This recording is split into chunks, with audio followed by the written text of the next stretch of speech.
You guys have been asking so many questions, and I really want to do whatever I can to give you my best support. And some of these questions I'll answer in podcast episodes, so you can find your answers there, and others I will do in IGTVs, Q&As on how to love smarter, not harder. First question I was asked, if you ever are going to do an IGTV about being a placeholder, my question would be, I dated a guy for 2 months, and I saw it how I wanted it to be. He never agreed to be with me properly, and he told me he wasn't ready, etc., and he couldn't handle a relationship right now as he had his own issues. But then I see he's on a dating app and he's looking to settle. I'm very confused. And my first thought is, I don't think you are that confused. I mean, you asked the question starting out with, am I a placeholder, basically you're asking. And you also recognize that you were seeing the relationship for what you wanted it to be. And we all have been guilty of that. We see through the lenses that we want the relationship to be, and we dismiss information, those red flags that are telling us otherwise. And that happens. It does. And I think he was telling you the truth in a sense that he's not ready. But also the reality is, we do often become ready if we meet that right connection. And it sounds like he had a really nice time with you and he enjoyed what you guys had, but it wasn't the level of connection that would cause him to give the commitment. And if you remember from my last IGTV, I talked about Sternberg's triangular theory of love and the 3 prongs of love, and what we're all looking for is consummate love, or what we call the total package. And that would be the passion, the friendship, and the commitment. And it sounds like you guys had 2. You had the passion, you had the friendship, but you didn't have the commitment because he wasn't feeling, for whatever reason. And he might not even be able to articulate why he wasn't feeling that he could commit to you. And I talked about this in my episode on closure on the podcast. I think it's episode 69. I talked about when I was on the receiving end, where I wanted the closure, and then when I was also being asked to give closure. And it's hard. Even people who are very much analytical and feel like we're pretty on top of or in touch with our emotions, sometimes it's hard for us to fully explain why a relationship isn't working. And I think he just didn't feel that extra element that he needed to feel. And it's not about you, it's just about the connection, and it wasn't there for him. So my recommendation is just to go with your gut. You know it. You know, you asked in the question, you feel like you were a placeholder, and there's no shame because you didn't know, but now you know. And I would just recommend, first and foremost, that you just remember it's not about you. It just wasn't a fit. Painful, yes. But you can decide how devastating it is. You know, it's only been a couple months and you can move on and know that it wasn't about you, just wasn't the connection. Question 2. Hi, Karen. I just want to say that you are such an encouragement to me. Yay, thank you. Especially with what I'm currently going through in life. I recently just ended a relationship with someone. I'm trying to work through things, and some days are harder than others. How do you change your mindset by not expecting that he will treat you in a special way, different to how he would have treated other female friends, for example? I know things are different between us now, but we're still friends. But seeing how he no longer gives me special attention, it's hard. It's a hard pill to swallow. For example, he would always tell me about his day-to-day stuff, where he was, what he's up to, etc. But now he doesn't do this. And he used to want to spend a lot of time with me, but now I feel that he spends more time with his other female friends than he does with me, which makes me feel that I'm not even on the same level as some of his friends that he's only known for 3 months. I don't want to continue feeling this way. I want to be able to approach this friendship in a healthy way. What would you do in this situation, and do you have any advice on how to deal with this? Okay, so I have also tried to be friends with exes in the past, and I've also failed miserably at trying to be friends with exes.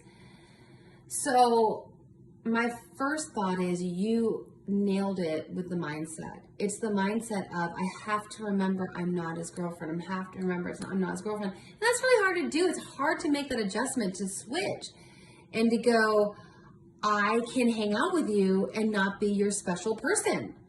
And I can hang out with you and there'll be a group of women and we're all just friends now, and you're just going to hang out with them and kick it with me and kick it with them the same way you would with anyone else who's just some random person in your life. That's very hard to do when you've been in love with someone and you've had a committed relationship. So as far as advice, I think you have some options.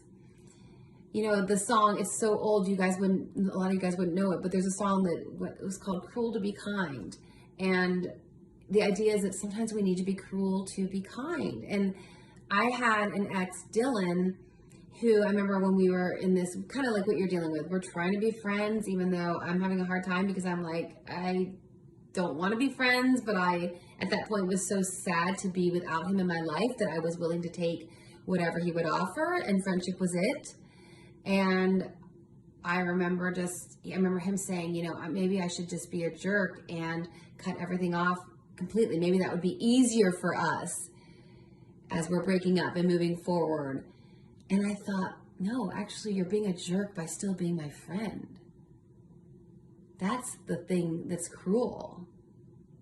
It would actually be more kind to completely cut it off. And I'm not saying your ex is trying to be cruel. I'm not saying that. And I think in that moment, when you've been so much a part of each other's lives for so long, it is very hard to even fathom life without each other. So I think he's going, okay, we can be friends, and that'll be good because we won't be completely out of each other's lives. And that's what you're doing. And frankly, I don't see it working that often for most people. It never worked for me. It was always just basically a slow, painful death to a relationship. And like, we can still be friends and try to maintain some sort of connection. It was usually hideous and more painful. So getting back to your options, one of the options you could do would be to take charge of the situation and just go, you know what, I don't think friendship's going to work for me right now. Not because I don't care about you, because you know I do, but because it's just too painful for me to be relegated to friend zone when we were more than that. And that, I think, would probably be the easiest. Initially very hard, but not too quickly. It wouldn't take too long for that to become the easier route and the easier path and the more kind to your soul, where you could just pull back from him and really just heal and move on. Because I think as long as you're still friends, you're going to have a hard time really looking for anyone else to connect with as well, as far as a relationship, and allow yourself to be more open to another potential dating relationship, which will also be healing if you can just get yourself back out there, which I hate that term, out there. But if you get back out there, you can start seeing the possibility that, you know what, he's not the only guy on the planet that can be your boyfriend, and that can be someone that you could get excited about and that you could connect with and could be attracted to. So that's my recommendation there. What would I do? I wasn't the best at this, but what I know would be the best thing would be to take some space, because he's not giving it to you, and I think you could really use it. It would be very healing. Third question. I've been single for 2 years now, and I'm happy on my own, and I've healed, and I'm ready to meet someone. However, my last date told me he couldn't date me right now because he doesn't want something serious, and he's just only been recently out of a relationship, and he can't meet my needs or expectations. And I told him I don't do casual dating, but he says he really likes me, and he's attracted to me, and wants to meet again for coffee. Also, I have a new guy who wants to date me, but I know I won't have that instant attraction with him. And if he wants something serious, I'll run. I just always like the guys who aren't interested in me. I'd been in a 7-year relationship with a guy, and I totally lost who I was and my confidence as well. And I'm scared of that happening again. And I'm also scared of choosing the wrong man. And I'm turning 30, and I don't want to waste any more time. Maybe I'm the one who's emotionally unavailable. So my best advice here is to really get clear about you. And you're saying that, you know that when you lost yourself in that 7-year relationship, that was a period of time where you were not resonating in your authenticity and you weren't operating from a place of integrity in terms of who you are and what you're about. So what I highly recommend is that you listen to my podcast episode 63 with Ken Page, LCSW. It's called Deeper Dating. It's Discover Deeper Love Through Deeper Dating. And Ken's book is extraordinary. It's the best dating book I've ever read. I don't even like dating books because usually they're formulaic and they try to tell you to be a totally different person and that's how you're going to meet the one. Ken's the opposite. Ken wants you to figure out who you are, discover your core gifts. Because only in discovering your core gifts and how important those are to you and how they make up who you are, only then can you understand and feel and sense when someone else who you meet for a dating relationship or potential partnership, when that other person is honoring your core gifts. Until you discover them yourself, how can you know if someone else is going to be able to honor them? So first we start by honoring our own core gifts, and then we can begin to develop the wherewithal to recognize when someone else can recognize them and honor them, and also we can then feel safe with someone, which is another huge litmus test. So please take a listen to that podcast episode. Again, Discover Deeper Love Through Deeper Dating. It's episode 63. And the other episode I think would be helpful would be Own Your Timeline. You mentioned that you're turning 30, and Own Your Timeline with Laura Benke is episode 71. And it's all about, turning 30. Milestone birthdays can be tough. I know. When I was turning 30 and I was single, it kind of messed with my head as well. But we can take charge of what that turning 30 means. And I would submit to you that turning 30 means that you have spent your 20s, you had the 7-year relationship, and now you're coming up for air and figuring out who you are. You're going to take this time to make sure that you are getting in touch with yourself, which is only going to help you be a better partner to your future person. And so turning 30 just means that you did a lot of work in your 20s, and that work was not for naught. It is going to pay off in spades. And those friends of yours who got married young and maybe you envy or you're a little jealous of their life that they have, that's great for them. But honestly, I'll tell you, a lot of those relationships aren't going to make it. By the time you turn 40 and 50, some of those relationships are going to tank. Why? Because oftentimes when we connect with someone young, it feels safe and comfortable in the moment because now I don't have to be an adult on my own. I have my person with me, but you don't really know who you are. And you aren't really able to go the distance with someone because as you guys start figuring out who you are, you start going in different directions. So my point is, this turning 30 single is a gift. It's a gift to you. It really is.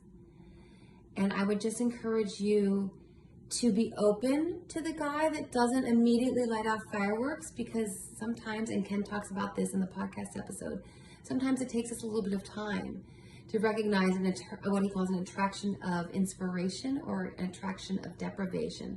And oftentimes those attractions that are really fireworks in the first couple minutes are oftentimes connected to something that we see in that person that we hope is going to heal this old wound that really we need to heal on our own.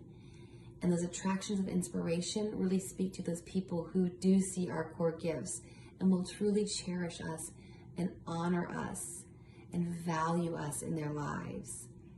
So read the book, listen to the podcast episode, and give the guy who's not the 10 a chance and see what happens. And as far as the guy who's telling you he's interested in you, but he's not ready to commit, he's really telling you everything you need to know. If you want a committed relationship, you deserve it, and you should wait for it. And true love is worth the wait. I hope that was helpful. Also, I'll be rolling out Q&A episodes just for my email list. So if you haven't haven't subscribed to my email list, do that at loveandlifemedia.com. It's a place just to give me your email. I send out like once a month, but just so you can get that exclusive content just for my besties. Thanks so much. Bye, guys.